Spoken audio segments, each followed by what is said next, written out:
Magandang araw po sa inyong lahat at kami ngayon ay maggagala-gala na naman dito sa bukid kasama yung aming anak.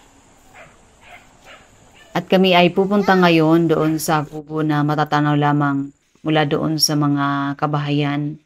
At ngayong nag-uulan-ulan ng panahon ay hindi talaga maiwasan na mayroong mga pagguho ng lupa katulad neto.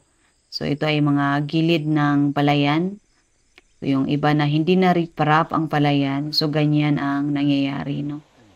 So ito naman ay nakahuli siya ng kasili kasi sa baba nito ay mayroong ilog.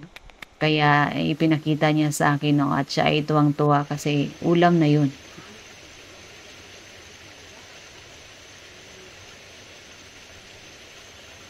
At dito ay may mga tanim din siyang ratan. So yan ang itsura ng ratan.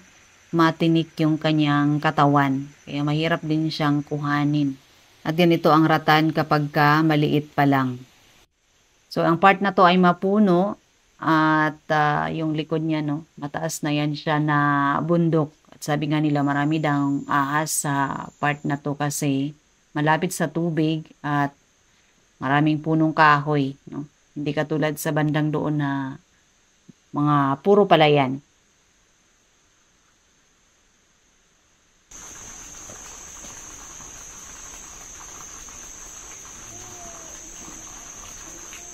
At ang aming sadya kung bakit kami napadpad sa kubong ito dahil mangunguha kami ng cherry. So 'di ba? Oh, merong cherry sa Pilipinas. So ito ay tinatawag na Philippine cherry sa aking na-search sa Google. At dito sa bandang norte, tinatawag nila ito dito nga lubeg.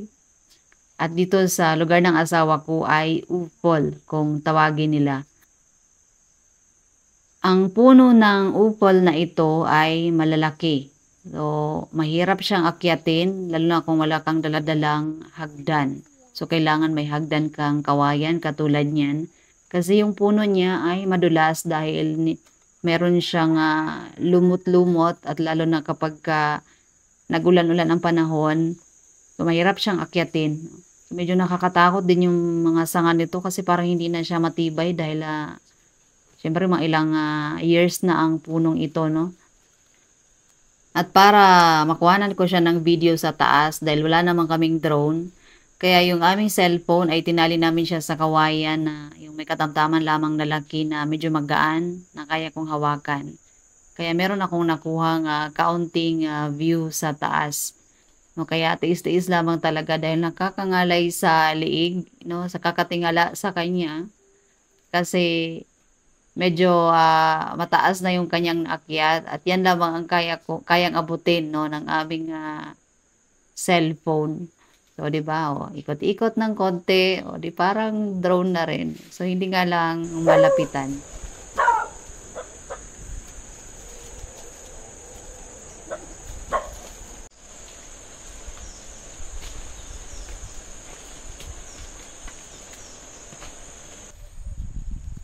At marami din namang nagkakalaglagan kaya pinipili ko rin yung mga good. So yung iba na nalalaglag niya, so pinupulot ko. So ito na yung kanyang ibang nakuha. So kailangan dandahan talaga pag natapon to ay sayang yung kanyang pag-akyat. So ito yung nakuha niya dun sa taas. So buti na lamang gumawa kami ng panungkit kasi hindi naman pwedeng abutin niya lahat. Hindi niya kayang abutin. So meron talaga dapat na panungkit. So dapat, no, ang gusto namin makuha ay isang malaking palanggana sana. Kaso hindi naman aabot ang bungang ito kasi hindi pa lahat na hinog. So hindi lamang dito may puno ng upol. Meron pa, no, sa ibang part kaso lamang hindi pa siya hinog. So nagtingin din yung asawa ko sa bandang taas doon sa lupa nila. Meron din doon sana may mga hinog na kaso hindi niya daw kayang akyatin. Mataas yung puno tapos madulas kasi laging umuulan kapag kagabi. So ito lamang yung aming nakuha, no. Umabot kami ng isang pasiing.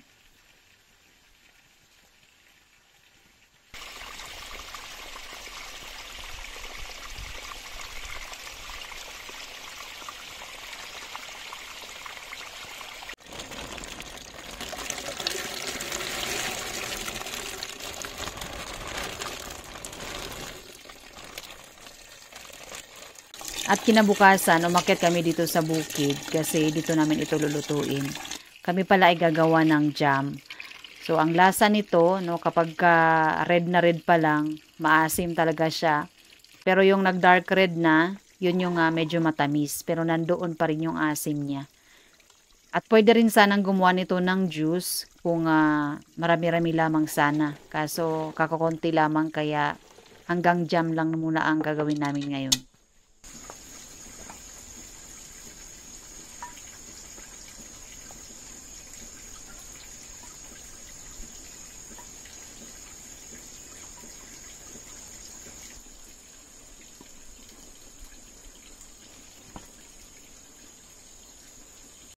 At ako'y maiwan mo ng mag-isa dito sa taas kasi susunduin niya yung aming anak na lalabas na sa eskwelahan. So hanggang 10 kasi sila at pasado 9:00 na.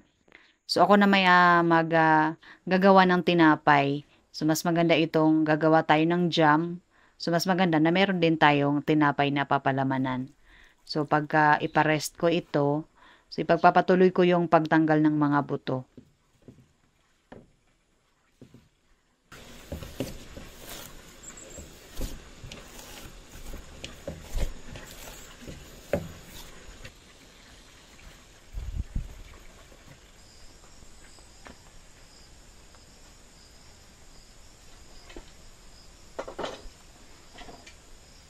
Nakakabinging katahimikan kapag mag-isa lamang dito sa bukid. So, maingay lamang yung mga aso kung nandito sila. Yung huni ng mga ibon, yung hangin at yung kaluskos ng kung ano-ano dyan sa paligid. At matagal-tagal bago matapos ang pagtatanggal ng buto na yan, kaya dadalhin na muna namin kayo sa aming mga gala-gala ng mga nakaraang araw. So ito yung pinagkakabisihan ni Mister, yung paghakot ng mga pananim mula sa taas. So kami ay nagpatanim ng palay doon sa baba. Yung lupa ng aking brother-in-law ay kami na muna ang nagtanim. So dito siya kumuha ng mga pananim sa taas na ito.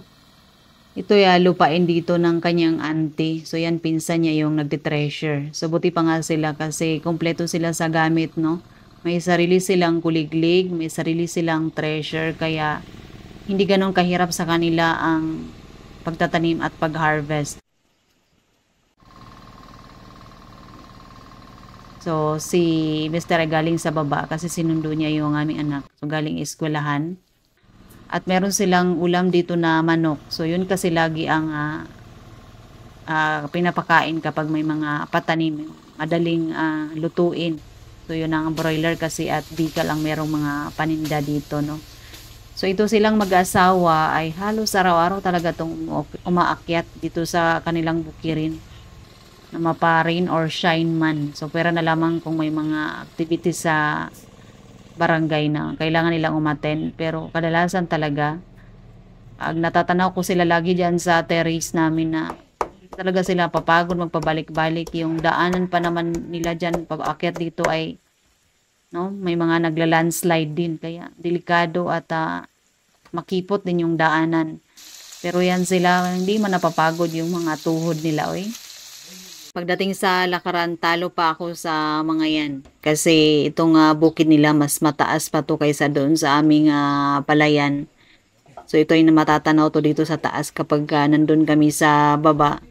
So sila talaga na exercise yung mga paa nila mula sa pool. Pagkabata pa lamang nila, ito na yung kanilang ginagawa.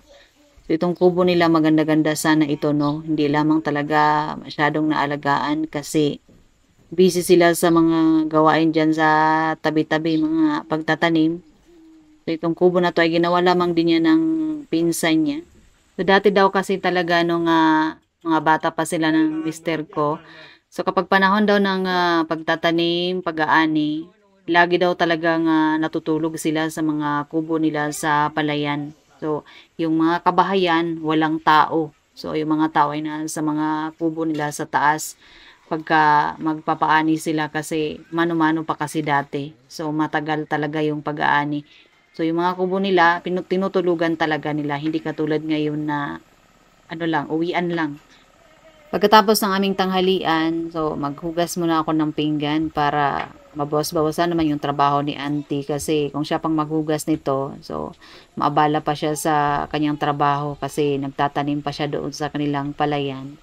So pagkatapos nito, bababa kami kasi magkakarga si mister ng pananim na palay. Ilalagay niya doon sa palayan ng aking mother-in-law. And dito sa taas, so mayroong pang kubo dito. So magkapit-bahay lamang ito sila. So kung dati no, sabay-sabay magpaani, tapos maraming bata, tapos dito pa matutulog, di ang saya nga naman talaga dati ng bukid. Yan ang kwento ni mister.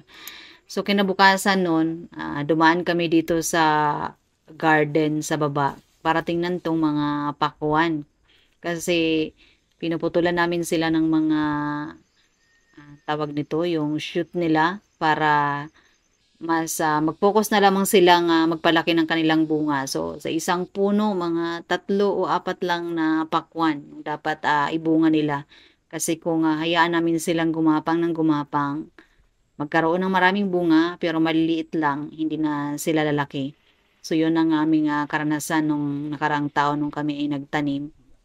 Kaya ngayon, in-apply na namin. So, maganda na mag-prune talaga lalo na kung maliit lamang yung space na pagtataniman mo. So natapos na yung aming gala-gala, no, ang aming kwento ng mga nakaraang araw. So balik na tayo dito sa bukid. So sila ni Mister ay paparating na rin. Kaya ano, ipagpapatuloy na namin itong aming paggagawa ng jam at ang pagbe-bake ng tinapay.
At matapos yung aming tanghalian ay umalasan na itong dough. So, ito pala ay whole wheat flour.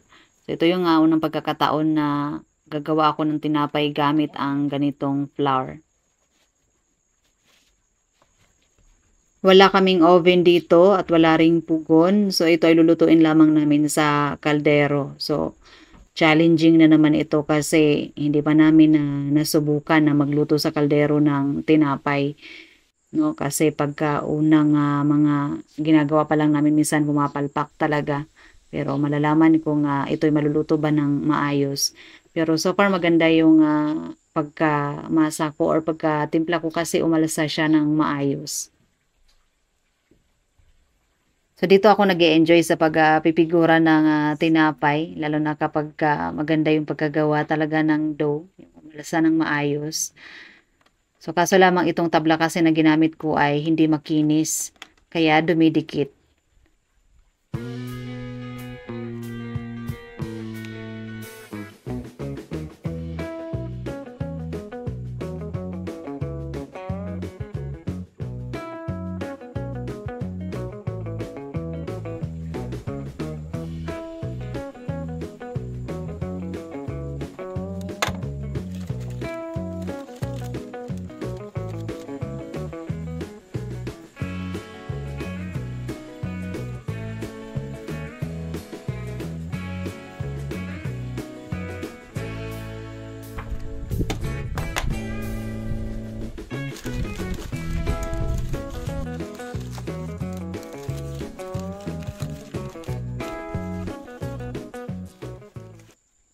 At habang pinapaalsa yung tinapay ay tinulungan ko na siya, baka abutin kami nito ng 6:00 kasi yung iniiwasan pa naman namin yung ulan paghapon at yung kidlat. So ang aming oras lang dapat dito ay 4:00 or pwede na hanggang 5 dapat makababa na sana kami.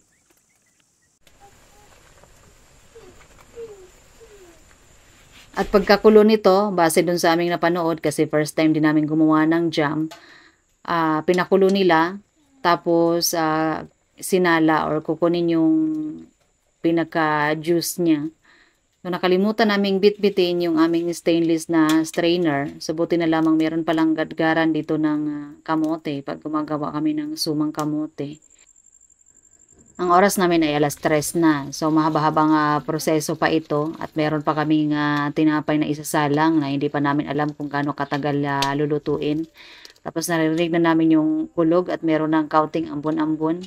Kaya yung aming mga puwet ay para nang sinisilaban sa pagmamadali.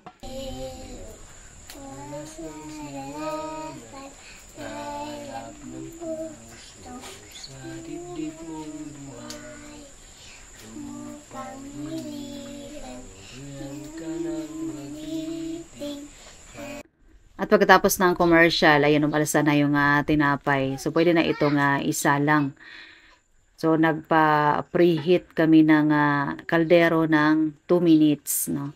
So, sa amin kasi mga napanood, sabi nila 20 minutes daw maluluto.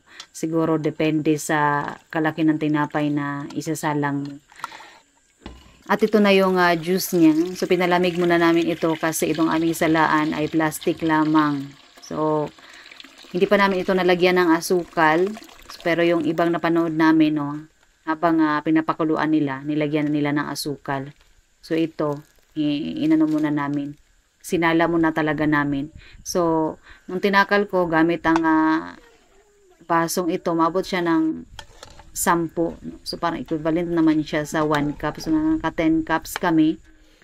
So sabi ni Google, no, kung ilang cup, yun din ang ratio dapat ng sugar. Pero ang aming asukal ay 1 kilo lamang, no. So nasa mga 6 cups lang na ganun.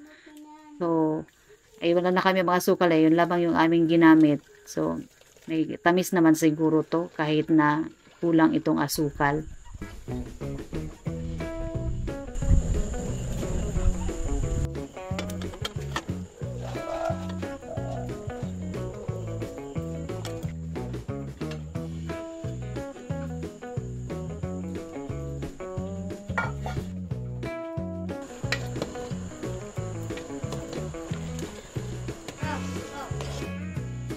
At ang tinapay na to ay umabot ng 1 oras, no, bago siya maluto at inapuyan pa namin yung kanyang taas para lamang mag-brown yung taas, maluto din yung taas niya.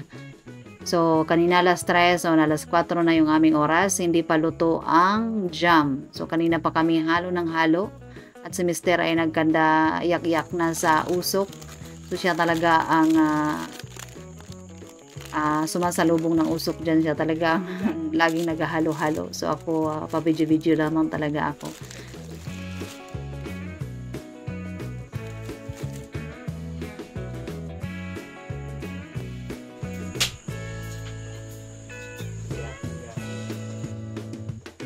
At tingnan natin yung tinapay kung lutong-luto ba talaga. So lutong-luto naman siya. So sa 1 oras ba naman na nakasalang. So mabango siya. So, nung tinakman ko, masarap siya, kaso lamang sumobra yung asin. So, alam na susunod, bawasan yung asin.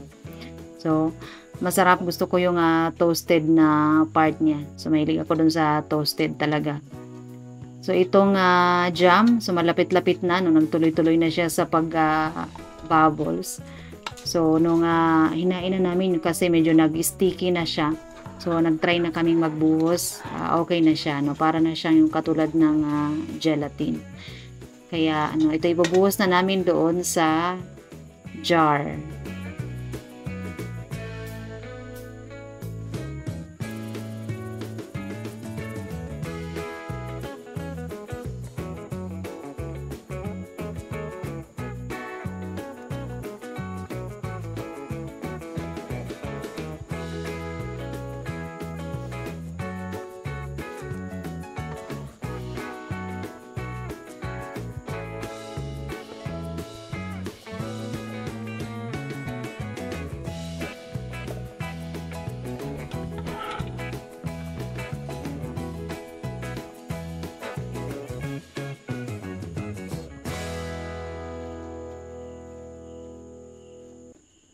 So ito yung aming nagawa, no. So isang katamtamang lapki at itong maliit na jar. So okay na yon, no. Madami-dami na rin. So kami-kami lamang naman ang kakain. So ibibigay namin yung iba doon sa aking biyanan. At nag-sticky na siya. So masarap na itong ipalaman. So yung asukal naman, para sa akin tama lang yung tamis niya. Pero sabi ni Mister, mas okay daw kung nadagdagan pa yung asukal. Pero kung nagko-control ka ng sugar, tama na yun yung ganong kadami. So yun lamang po, masarap gumawa ng sariling pagkain natin sa bahay kasi nakakasigurado tayo na ligtas at malinis. Syempre masarap. So yun lamang po, Native Kalinga.